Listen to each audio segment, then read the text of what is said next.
ধরে নিলাম তোমার কপাল খুবই খারাপ, তুমি যাই পড়ে যাও পরীক্ষায় কোনো কিছুই কমন আসে না, তোমাদের জন্য কেমিস্ট্রি সেকেন্ড পেপার থেকে খুঁজে খুঁজে 12টা টপিক বের করছি। যেই 12টা টপিক যদি তুমি পড়ে যাও তাহলে গ ঘতে তো কমন পাচ্ছই, তার সাথে সাথে ক খ আর MCQতেও কমন পাবা, সে তোমার কপাল যতই খারাপ হোক। So you should watch this video if you wanna get a ঝাঁকানাকা marks in chemistry second paper exam. So first topic হচ্ছে ফার্স্ট চ্যাপ্টার পরিবেশ রসায়ন থেকে। তো দেখো টপিক একটা কি, আদর্শ গ্যাসের সূত্রসমূহ। তো আদর্শ গ্যাসের সূত্রগুলোর মধ্যে কী কী আছে, বয়েলের সূত্র, চার্লসের সূত্র, গেই-লুসাকের সূত্র, অ্যাভোগাড্রো সূত্র, এগুলা থেকে এককভাবে কিন্তু খুব বেশি প্রশ্ন আসে না। দেখো বয়েলের সূত্র থেকে প্রশ্ন আসছে মাত্র 3বার, চার্লসের সূত্র থেকে প্রশ্ন আসছে 1বার, কিন্তু ওভারঅল পুরো টপিকটা থেকে কিন্তু প্রশ্ন আসছে বোর্ডে 35 বার। এখন এখানে একটু খেয়াল করো কোনটা থেকে প্রশ্ন বেশি আসে। বেশি আসে হচ্ছে আদর্শ গ্যাসের যে সমীকরণ সেখান থেকে, যেটা হচ্ছে PV = nRT। PV = nRT, এই ফর্মুলা থেকে যত টাইপের ম্যাথ আসে সেগুলো কিন্তু পরীক্ষায় চলে আসে। তোমরা যারা আমার ক্লাস করছো তারা জানো আমি তোমাদেরকে শিখাইছিলাম ফর্মুলা কিন্তু একটাই, এই একটা মাত্র ফর্মুলা থেকেই কিন্তু তুমি বয়েলের সূত্র বলো, চার্লসের সূত্র বলো, গেই-লুসাকের সূত্র বলো, সবগুলা সূত্র নিয়ে আসতে পারবা।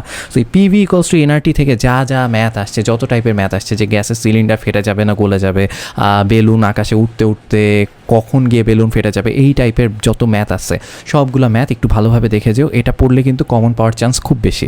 এবার আসো আমাদের টপিক 2 আর 3 একসাথে দেখো। 2-এ আছে হচ্ছে গ্রাহামের ব্যাপন সূত্র, ব্যাপনের যে সূত্রটা আছে সেটা পড়বা, আর ডাল্টনের আংশিক চাপ সূত্র। ইউজুয়ালি পরীক্ষায় এই গ্রাহামের ব্যাপন সূত্র আর ডাল্টনের আংশিক চাপ সূত্র এগুলো একসাথে আসে, ওই একটা ছবি দিয়ে দেয়, এরকম একটা ছবি দিয়ে দেয়, তারপর হচ্ছে মাঝখানে নল দিয়ে যুক্ত থাকে, এরকম একটা ছবি দিয়ে দেয়। হ্যাঁ, সো এখানে একটা গ্যাস থাকে, এখানে একটা গ্যাস থাকে, এখানে ধরো A গ্যাস আছে, এখানে B গ্যাস আছে, কিছু একটা গ্যাসের নাম বলবে কোন গ্যাস আগে ব্যাপন হবে, কোন গ্যাস পরে ব্যাপন হবে, এরকম একটা কিছু, অথবা এই নলের মাঝখানে কোন জায়গায় গ্যাস দুইটা মিলিত হবে, এরকম ম্যাথ বের করতে দিবে, এরকম হিসাব নিকাশ করতে দিবে, সেগুলো হচ্ছে গ্রাহামের ব্যাপন সূত্রে আসে। আর ডাল্টনের আংশিক চাপ সূত্র তো জানোই, যে তোমাকে বলবে যে পাত্রের মোট চাপ কত হবে, হ্যান ত্যান, মিশ্রিত গ্যাসের মোট চাপ কত হবে, এই টাইপের ম্যাথগুলো আসে। সো এই 3টা টপিক, ফার্স্ট 3টা টপিক খুবই ইম্পর্টেন্ট। তুমি একটু দেখো পরীক্ষায় কতবার আসছে, 23 বার আসছে ব্যাপন সূত্র, 18 বার আসছে হচ্ছে ডাল্টনের আংশিক চাপ সূত্র। ঠিক আছে, সো এই 3টা টপিকই যদি তুমি পড়ো তাহলে কিন্তু চ্যাপ্টার 1 থেকে কমন পেয়ে যাওয়ার কথা। কিন্তু তারপর এবারে প্রশ্নের ধরন রকম সকম যেমন হচ্ছে, সেটার জন্য সেফটি হিসাবে আমি তোমাদেরকে 4 নাম্বারটাও দিয়ে রাখছি। 4 নাম্বার টপিক, এটাও অনেক ইম্পর্টেন্ট, বাট দেন এগেইন এটা না পড়লেও অনেক সময় অনেকে কমন পেয়ে যায়, বাট তারপরে একটু পড়ে যেও। সেটা হচ্ছে গ্যাসের গতিতত্ত্ব। গ্যাসের গতিতত্ত্ব থেকে গতিশক্তির যে ফর্মুলা সেটা পড়ে যাবা, সহজ ফর্মুলা, আর RMS বেগের ফর্মুলাটা পড়ে যাবা। ঠিক আছে, সো এখানে একটু কয়েকটা জিনিস একটু মাথায় রাখবা। RMS বেগের ক্ষেত্রে কিন্তু সব কিছু SI ইউনিটে নিতে হয়। তোমার আণবিক ভর যখন তুমি বসাও সেটাও কিন্তু কেজিতে নিয়ে বসাতে হবে। এই ছোট ছোট জিনিসগুলো একটু মনে রাখো। এখান থেকেও 20 বার প্রশ্ন আসছে। সো আমাদের 4টা টপিক ডান প্রথম চ্যাপ্টার থেকে, এই 4টা টপিক একটু ভালোভাবে পড়ে যাও। ঠিক আছে, এবার আসো আমরা সেকেন্ড চ্যাপ্টারে যাই, জৈব যৌগ, যেটা থেকে তোমরা অনেকই বেশি ভয় পাও যে চ্যাপ্টারটা নিয়ে। বাট জৈব যৌগ থেকে আমি তোমাদেরকে খুব বেশি টপিক পড়তে বলতেছি না, অনেকেই বাদ দিতে চাচ্ছ, যারা বাদ দিতে চাচ্ছ তাদের জন্য স্পেশালি বাদ দিও না, এই টপিকগুলো একটু পড়ে যাও। সেটা হচ্ছে আমাদের 5 নাম্বার টপিক, সেটা হচ্ছে অ্যালকিনের প্রস্তুতি পড়বা, কিন্তু সবচেয়ে ইম্পর্টেন্ট হচ্ছে মার্কোনিকভ ও বিপরীত মার্কোনিকভ নীতি, সেটা বোর্ডে হচ্ছে 9 বারের মতো আসছে।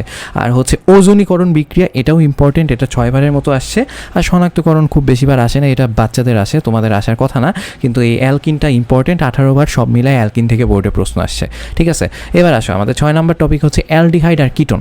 অ্যালডিহাইড আর কিটোন থেকে মোট প্রশ্ন আসছে হচ্ছে 26 বার, তার মধ্যে বেশিরভাগ প্রশ্ন আসছে হচ্ছে বিক্রিয়া নিয়ে আর কৌশল নিয়ে। সো অ্যালডিহাইড আর কিটোনের বিক্রিয়া কৌশল এগুলো একটু ভালোভাবে পড়ে যাও। মাথায় রেখো অ্যালডিহাইড আর কিটোনের সাথে কিন্তু ওজনীকরণ অনেক রিলেটেড, কারণ ওজনীকরণের ফলে, অ্যালকিনের ওজনীকরণের ফলে হচ্ছে অ্যালডিহাইড আর কিটোন পাওয়া যায়। সো এই জিনিসটা একটু মাথায় রাখো, অ্যালডিহাইডের সাথে কিন্তু ওজনীকরণ রিলেটেড। সো দ্যাটস ওয়াই হচ্ছে এই টপিকটাও ইম্পর্টেন্ট। এই প্রস্তুতির ক্ষেত্রে কিন্তু ওজনীকরণ অনেক সময় ইনফ্যাক্ট উদ্দীপকেও দিয়ে দেয়। ঠিক আছে, ওজনীকরণ থেকে কিন্তু উদ্দীপক দিয়ে দেয়, তুমি যদি ওজনীকরণ না পারো উদ্দীপকটাই ধরতে পারবা না। ওকে, সো আমাদের 6টা টপিক গেল। সো এবার আসো 7 নাম্বার টপিক, সেটা হচ্ছে বেনজিন। ভাই দেখো বেনজিন থেকে প্রশ্ন আসছে সব মিলায় 37 বার। তুমি যদি জাস্ট বেনজিনটা পড়ো তাহলে কিন্তু তুমি একটা ফুল সিকিউ কমন পেয়ে যেতে পারো। সো বেনজিন থেকে সবচেয়ে বেশি যেটা আসছে সেটা হচ্ছে বেনজিনের বিক্রিয়ার কৌশল। বেনজিন থেকে যত রকম বিক্রিয়া আছে বেনজিনের সব রকম বিক্রিয়া পড়ে যাবা। আর একটা যেটা পড়ে যাবা সেটা হচ্ছে রেজোনেন্স বা সক্রিয়তা। রেজোনেন্সের মধ্যে অর্থ, মেটা, প্যারা যা কিছু আছে এই সব কিছু কিন্তু এই রেজোনেন্সের মধ্যে পড়ে যায়। সো এই বেনজিনের এই রেজোনেন্সটা খুব ভালোভাবে পড়বা। রেজোনেন্স স্ট্রাকচার আমি যখন ক্লাস নিচ্ছি খুব ভালোভাবে পড়াইছি। সো তারপরেও যদি কারো কোনো সমস্যা থাকে আমাকে বললো, আমি তোমাদেরকে ছোট্ট একটা ভিডিও বানাই দিয়ে দিব না। বেনজিনটা খুব খুব খুব ভালোভাবে পড়বা। বেনজিনটা যেটা খুবই ইম্পর্টেন্ট। আসো এবার আমাদের পরের টপিকে যাই। পরের টপিক হচ্ছে গিয়ে চ্যাপ্টার 3 থেকে। সো আমি কিন্তু অর্গানিক কেমিস্ট্রি থেকে খুব বেশি কোনো টপিক তোমাদেরকে পড়তে বলি নাই। অ্যালকিন পড়বা, অ্যালডিহাইড কিটোন পড়বা, বেনজিন পড়বা, ইনশাল্লাহ কমন পেয়ে যাবে। আরেকটা টপিক আছে যেটা বোনাসে আমি অ্যাড করছি, সেটা নিয়ে পরে কথা বলবো। এরপর আসা হচ্ছে চ্যাপ্টার 3 পরিমাণগত রসায়ন। পরিমাণগত রসায়ন থেকে ঘনমাত্রা, খুবই সহজ একটা প্রশ্ন আসে, সেটা হচ্ছে ঘনমাত্রা আর পিপিএম পিপিবি এগুলো বের করতে দেয়। যে তোমাকে একটা ঘনমাত্রা দিয়ে দিছে, সেটা পিপিএম এককে বের করতে বলবে বা পিপিবি এককে বের করতে বলবে। খুবই সহজ, খুবই সহজ, একদম ফ্রি মার্কস বলা যায়। এটা অনেকবার বোর্ডে আসছে, এবার যদি খুব বেশি তেড়িবেড়ি না করে এটা চলে আসার চান্স আছে। অ্যান্ড বাকি দুইটা টপিক, এই দুইটা টপিক অবশ্যই পড়বা, এই দুইটা ধরে নিতে পারো বোর্ডে চলে আসছে। সেটা হচ্ছে অ্যাসিড ক্ষার প্রশমন, অম্ল ক্ষার প্রশমন, এটা দেখো বোর্ডে মোট 35 বার আসছে।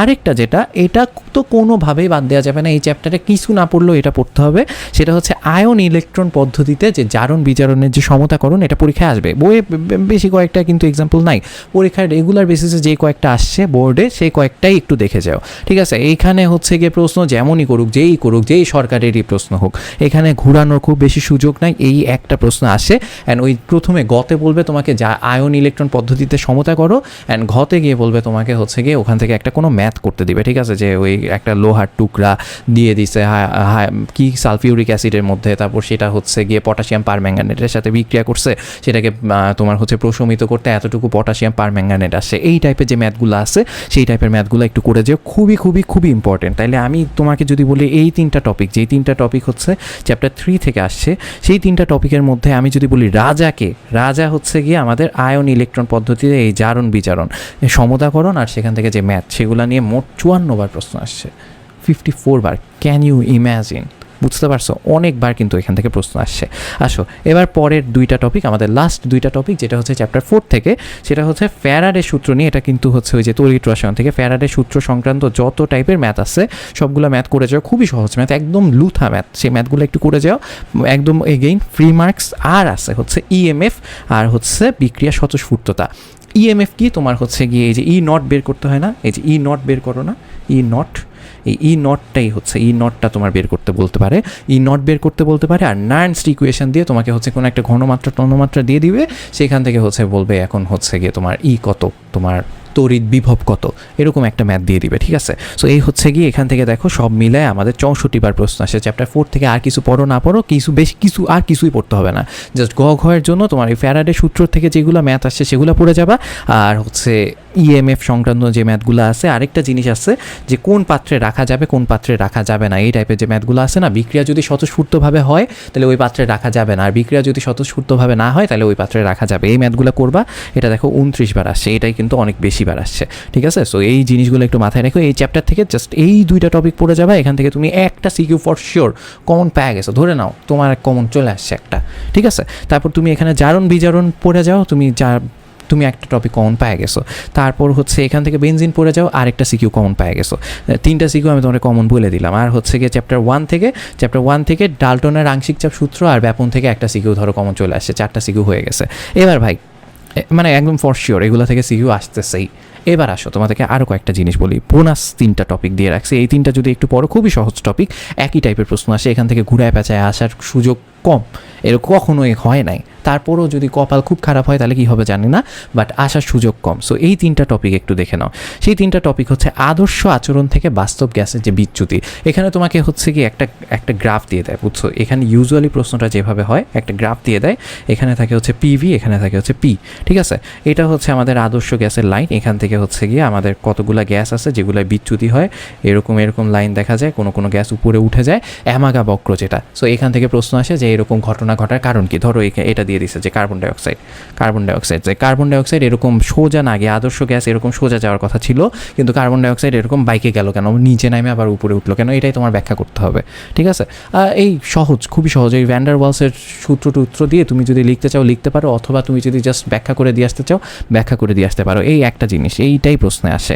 আরেকটা আসে হচ্ছে অ্যালকোহল আর ফেনলের মধ্যে অ্যালকোহলের শনাক্তকরণটা ইম্পর্টেন্ট আর ফেনলের প্রস্তুতিটা ইম্পর্টেন্ট।